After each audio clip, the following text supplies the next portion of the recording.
بسم اللہ الرحمن الرحیم۔ تمام تعریفیں اللہ رب العزت کے لیے، جو اول بھی ہے اور آخر بھی، جو ظاہر بھی ہے اور باطن بھی۔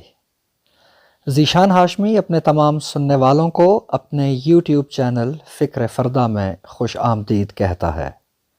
میں دعا گو ہوں کہ اللہ تعالی ہم سبھوں کو اپنے حفظ و امان میں رکھے، آمین ثم آمین۔ میں آج جس موضوع پر بات کرنا چاہ رہا ہوں وہ ہے یاجوج ماجوج۔ اس حوالے سے ہمارے ہاں بڑے عجیب و غریب واقعات سننے کو ملتے ہیں، اور اس سے بھی زیادہ دلچسپ بات یہ ہے کہ ہم میں سے ایک بڑی تعداد ان لایانی باتوں اور من گھڑت کہانیوں کو سچ بھی مانتی ہے۔ ویسے بھی یہ انسانی خاصہ ہے کہ محیر العقول اور افسانوی باتیں انسان کو زیادہ اپیل کرتی ہیں،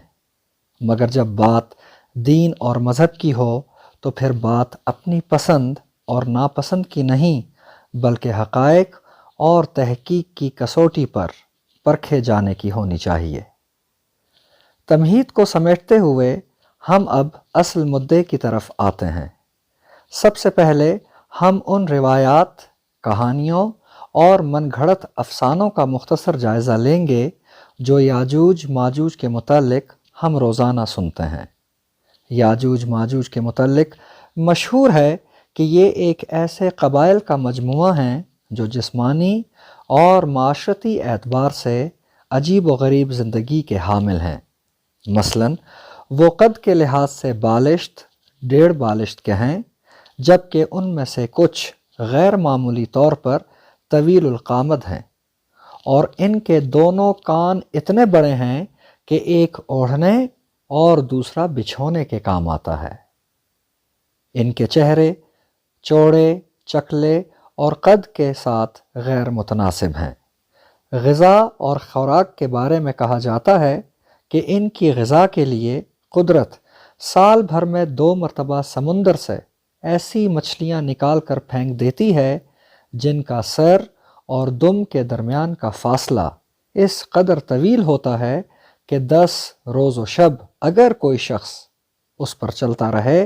تب یہ فاصلہ طے ہو سکتا ہے۔ یا یہ بھی مشہور ہے کہ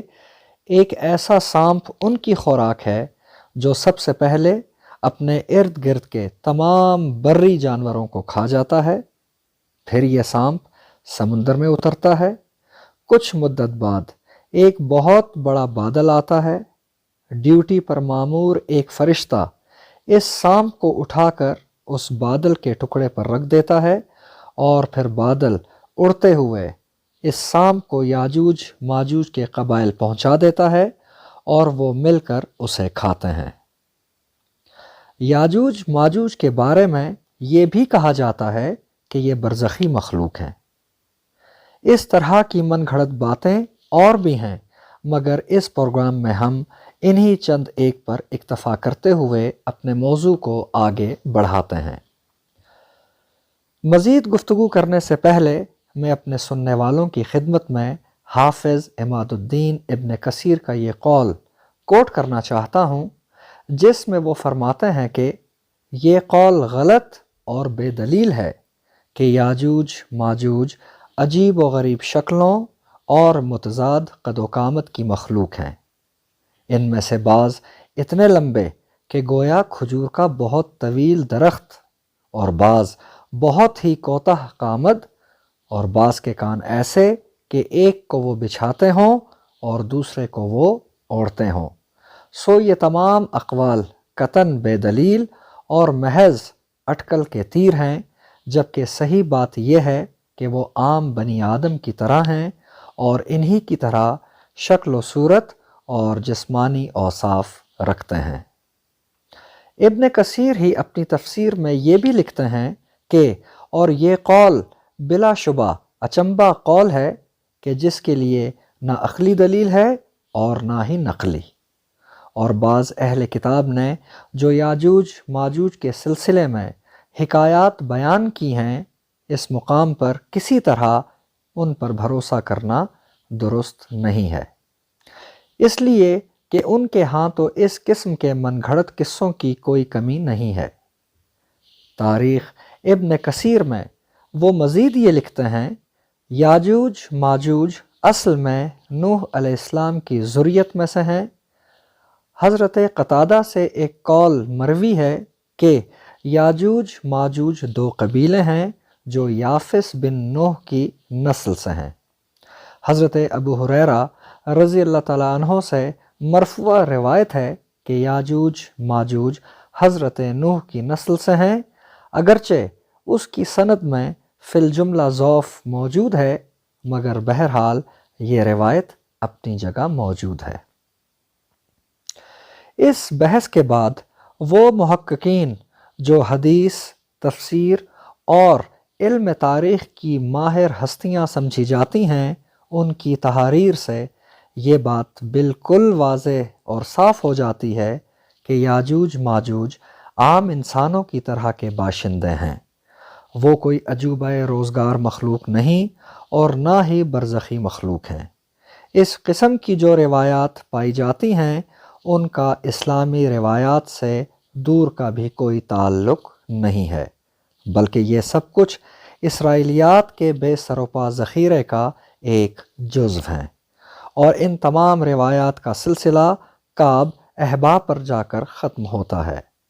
کعب احبار جو نسلاً یہودی تھے اور اس قسم کے من گھڑت قصوں کے بہت بڑے عالم تھے، اسلام قبول کر لینے کے بعد یا تو تفریح کے طور پر وہ اس قسم کے واقعات سنایا کرتے تھے، یا سننے والے حقائق میں اپنی جانب سے دلچسپی پیدا کرنے کی غرض سے اس قسم کی ملاوٹ کر دیا کرتے تھے۔ بہرحال یہ تو ثابت ہے کہ یاجوج ماجوج سے متعلق من گھڑت افسانوں اور لایانی باتوں کی کوئی کمی نہیں ہے۔ یہاں ہماری گفتگو کا ایک حصہ ختم ہوتا ہے اور اب ہم یاجوج ماجوج کی اصلیت کی کھوج لگائیں گے۔ دنیا میں آج جس قدر آبادی ہے، اس کی ابتدا بدوی اور صحرائی قبائل سے ہوئی۔ یہی قبائل صدیاں گزر جانے کے بعد اپنے اصل مرکز سے جدا ہونے کے بعد تمدن اور حضارت کے بانی بنتے گئے اور متمدن اقوام بنتے چلے گئے۔ تاریخ انسانیت اس بات کی شاہد ہے کہ دنیا کی قوموں کے سب سے بڑے سرچشمے کہ جہاں سے سیلاب کی طرح امنڈ امنڈ کر انسانی آبادی پھیلی اور پھلی پھولی اور زمین کے مختلف حصوں میں جا کر آباد ہوئی، وہ صرف دو ہیں، ایک حجاز اور دوسرا چینی ترکستان یا کاکیشیا کا وہ علاقہ جو شمال مشرق میں واقع ہے اور سطح زمین کا مرتفع اور بلند حصہ شمار ہوتا ہے۔ حجاز ان تمام اقوام و قبائل کا سرچشمہ ہے جو سامی النسل یا سیمیٹک کہلاتی ہیں۔ یہ قبائل ہزاروں سال سے اس بے آب و گیاہ سرزمین سے طوفان کی طرح اٹھتے اور بگولوں کی طرح دنیا کے مختلف حصوں میں پھیلتے رہے ہیں، اور بدوی اور صحرائی زندگی کے گہوارے سے نکل کر زبردست تمدن کے بانی قرار پائے۔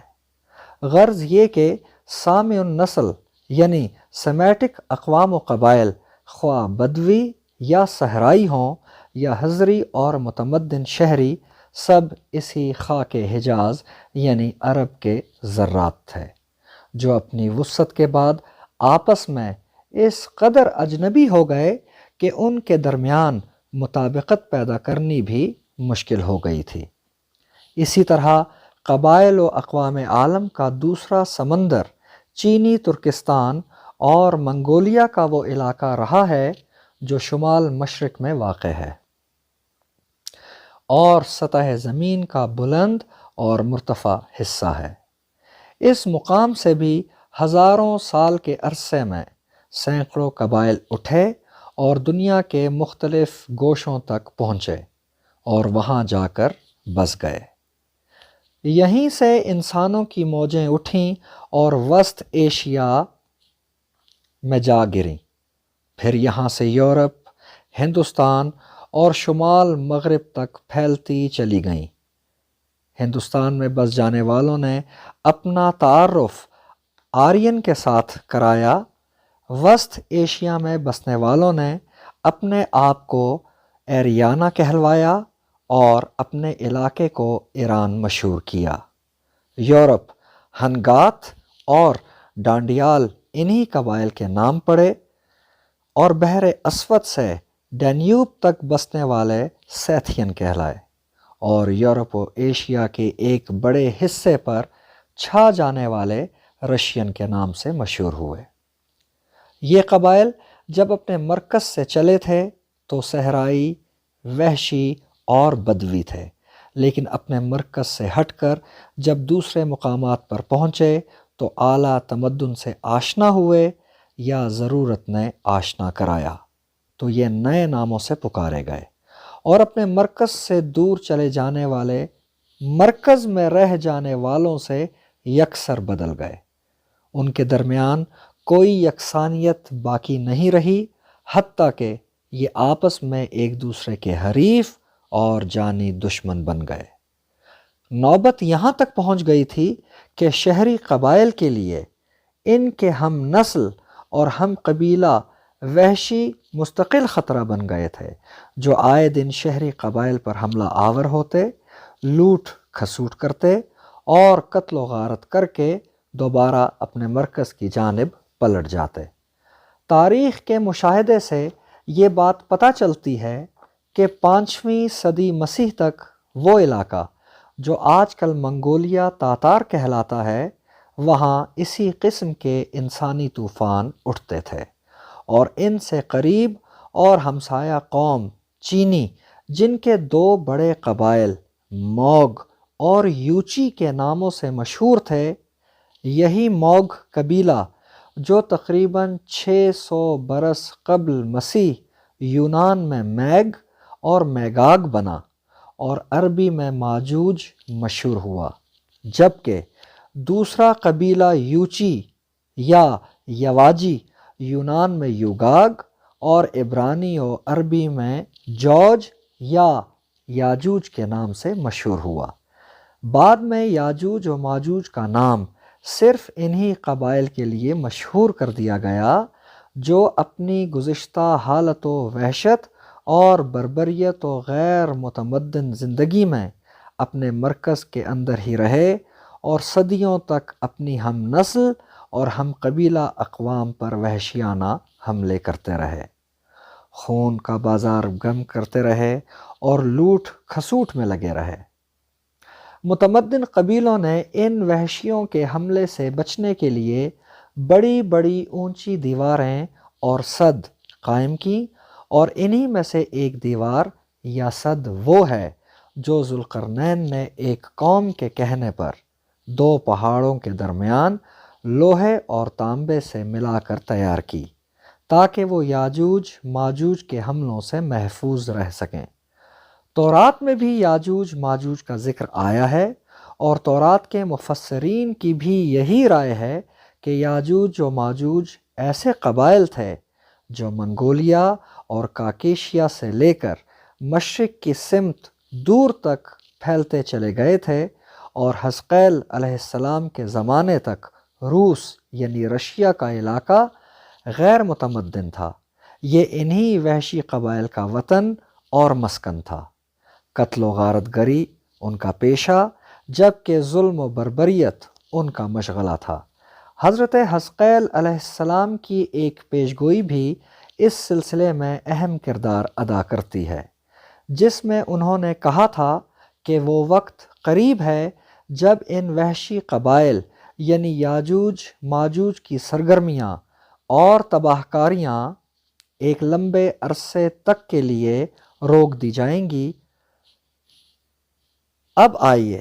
529 قبل مسیح میں جب سائرس کا ظہور ہوتا ہے، اور یہ وہی زمانہ ہے جب اس کے ہاتھوں بابل کی تباہی، بنی اسرائیل کی آزادی اور میڈیا و فارس کی 2 سلطنتوں کی یکجا طاقت کا نظارہ سامنے آتا ہے، اور ٹھیک حضرت حزقیل کی پیشگوئی کے خصوصی امتیازات اس کے ہاتھوں ظہور پذیر ہوتے ہیں، اور ستھینین قبائل